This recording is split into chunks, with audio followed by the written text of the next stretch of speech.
All right, so we have this question here. So we need to work out the size of the obtuse angle DEF. The diagram shows a hexagon. BC is parallel to ED.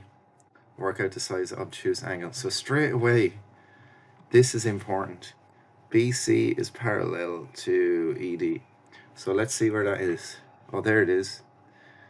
So ED and BC are parallel. They're parallel. That's important.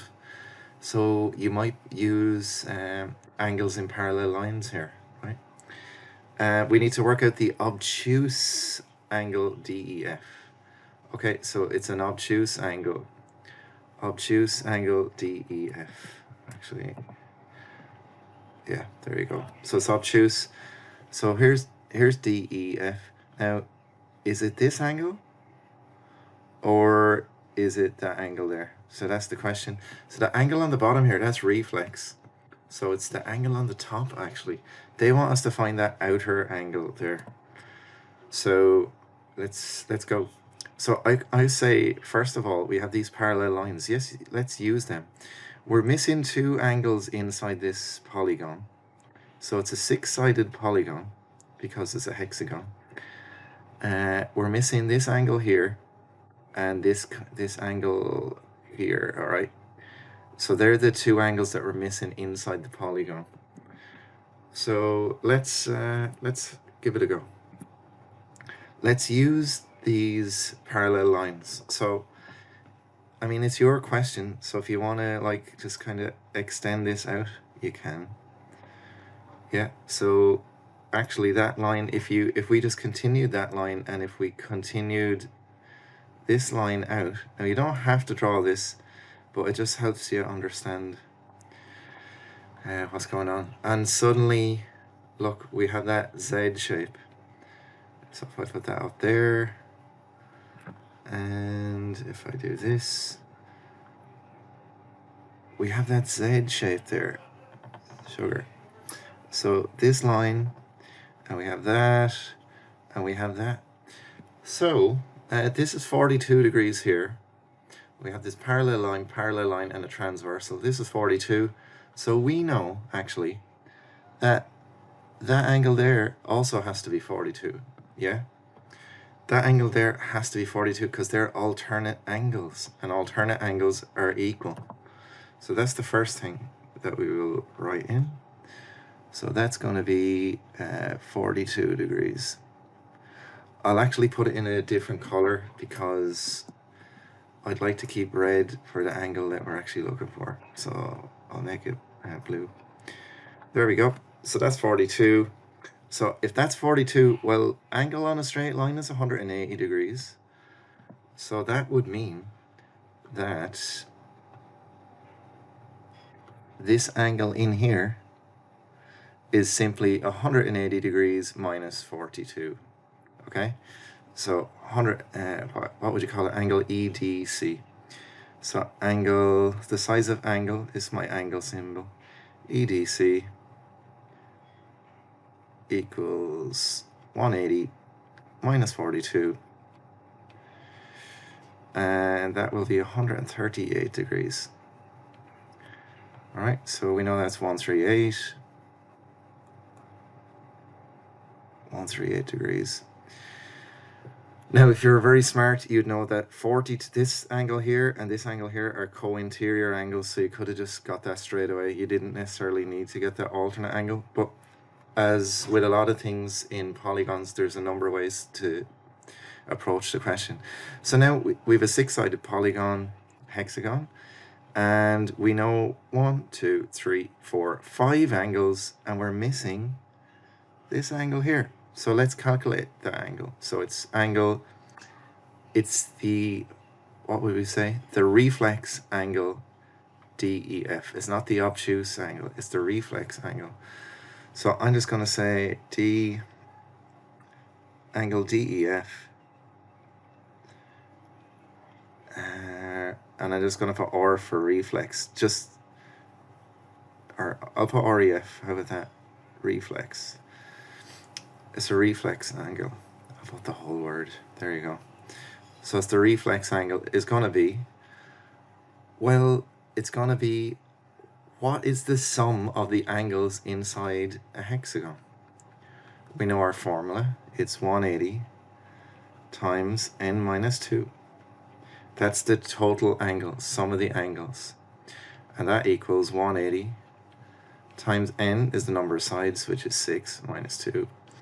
So that's 4 by 180, which is 720 degrees. So we know that all the angles add to 720.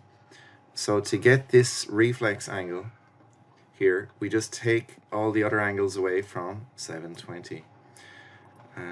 Let's do that. So I'm just gonna put this up here, just out of the way. So the reflex angle is gonna be 720 minus 50 minus 96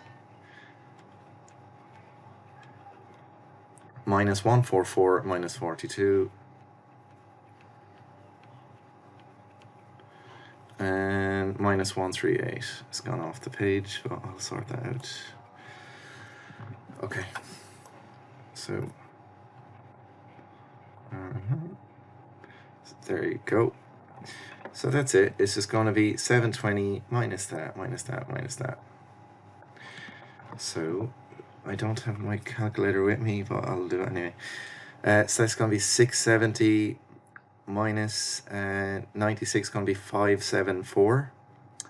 Minus 144 is going to be 430. 430 minus 42 is going to be 388. Minus 138 should be 250 degrees. So it's 250 degrees. Let's do that one more time. So it's going to be 670, 574, 430, 388. Yeah, 250 degrees. That's fine. So we know that angle there is 250 degrees. Well, if that's 250 degrees and this is an angle around a point, this is 360 degrees, this whole circle. So to get the red, it's literally going to be 360 minus 250. So I'm going to do it, actually, we're looking for angle DEF, the obtuse. Okay, so we got the reflex. So it's trivial from here. It's just straightforward. Let's bring that down here. Okay, so we're going to get the angle DEF, the obtuse. Yeah, I'm that lazy. I just didn't want to write that again. Angle DEF and obtuse. Okay, so I can delete that. I can delete this. Obtuse. And we said it's literally 360 minus 250. And that gives us 110 degrees. All right, and that is it. So I'll just put it in red so we can color coordinate. So that angle there is 110 degrees, and that is it. So a couple of key things is seeing the parallel lines and using them to our advantage to get the missing side, or the missing angle, because there were two missing angles. And yeah, so that helped us get one, and then to get the other, we just took it away from 720 using our formula, which is very important for these questions. And also making sure the obtuse angles, that might catch out. So obtuse is here. So it's just greater than 90, but it's less than 180. The one underneath is reflex, as I wrote there. And that's it. That is it. I might just color coordinate this so you can actually see. You can actually see which angles match up with the calculations. So it's here. So that would be pink or magenta, whatever. So that's it. Okay, dokie. That's your answer. Happy days. All right, done.